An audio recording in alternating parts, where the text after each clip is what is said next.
इस वीडियो में हम समझेंगे कि डीयू के जो स्टूडेंट पीएचडी में एडमिशन लेना चाहते हैं, जिनका डीयू में एडमिशन लेने का मन है, वो अपना रिसर्च प्रपोजल कैसे बनाएंगे और उसके लिए गाइडलाइंस कौन कौन सी। Department of political science, university of Delhi, indicative guidelines for research proposal.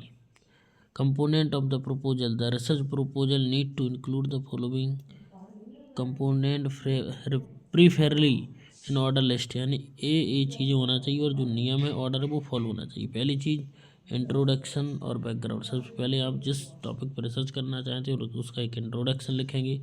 Introduction में आप क्या बताएंगे, व्हाट, व्हाई एंड हाउ, मतलब इस पर क्या रिसर्च हो चुकी है, व्हाई क्यों रिसर्च हो चुकी है और कैसे रिसर्च हुई है। What do you want to study, problematic look at exam, आप इसमें क्या रिसर्च करना चाहते हैं वो आप बताएंगे। इसके अलावा why are you interested in the topic of the choice, what is the relevance of your study, what is the value addition that you seek to provide, आपने क्या रिसर्च किया और क्या आप नई चीज़ इसमें ऐड करना चाहते हैं वो आप बताएंगे। How do you plan to examine the topic, stating your methodology and strategy, आप किस मेथडोलॉजी से उसे चेक करेंगे, आप ये बताएंगे। Review the literature and the identification of the literature gap, क्या समस्या है उसको आप बताएंगे और अपने लिटरेचर को रिव्यू करेंगे। This would form the bulk of the proposal, please do not right a bibliographical essay, you need to review the existing literature and connect different scholarly works other the source that makes them relevant to your research question. Situate your argument in and existing work. A theme review is advisable. Cite all sources that you include even indirectly in your papers. Follow in text citation and mention the last name of the author with year and parenthesis, example सरकार in 1990।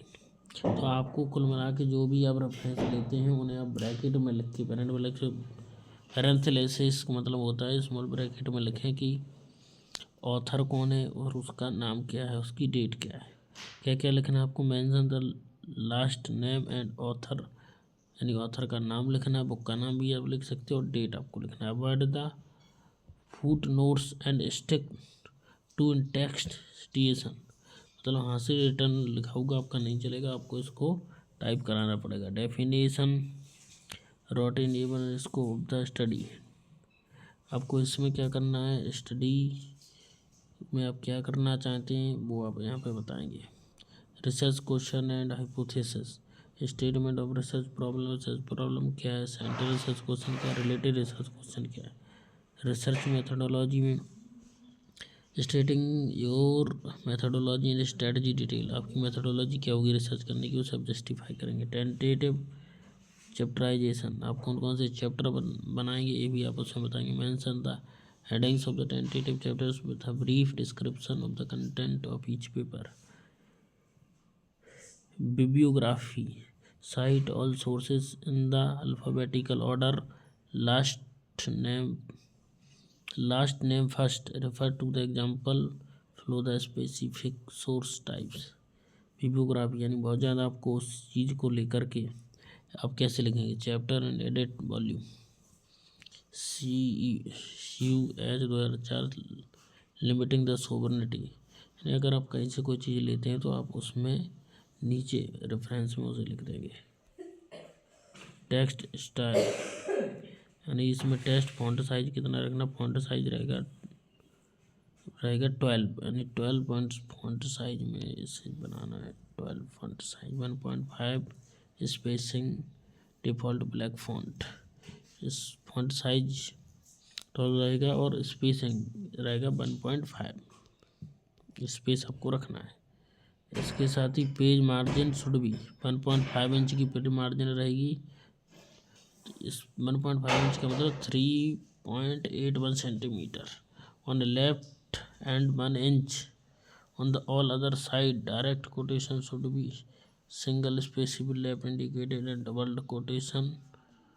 सब heading should be bold, जो sub heading है वो bold मोटे अक्षरों में लिखी जाएंगी। And label 2 sub heading should italicised यानी इटैलिक अक्षरों में लिखी जाएगी टेढ़ी करके। Proposal has to be type and not hand written, type होना चाहिए, हैंड रिटन नहीं चलेगा। For Hindi proposal use Mangal और any Unicode font. Burden limit 3500 से 7000 के बीच होना चाहिए। About plagiarism similarly over 18% will invite penalty. Plagiarism, please using other argument without acknowledging the same. You need to use in text citation your paper even if you use others argument indirectly or paraphrase those argument. In case of doubt, it is better to cover site. कुल मिला के आपको खुद का ही यहाँ पर research proposal तैयार करना, वरना आपका रिसर्च प्रपोजल जो है रिजेक्ट कर दिया जाएगा। रिसर्च प्रपोजल बनाने में आप रिसर्च पहले पढ़ें, फिर उस चीज़ को समझें, तब रिसर्च प्रपोजल तैयार करें। वीडियो अच्छी लगती है चैनल को लाइक सब्सक्राइब जरूर करें। नमस्कार।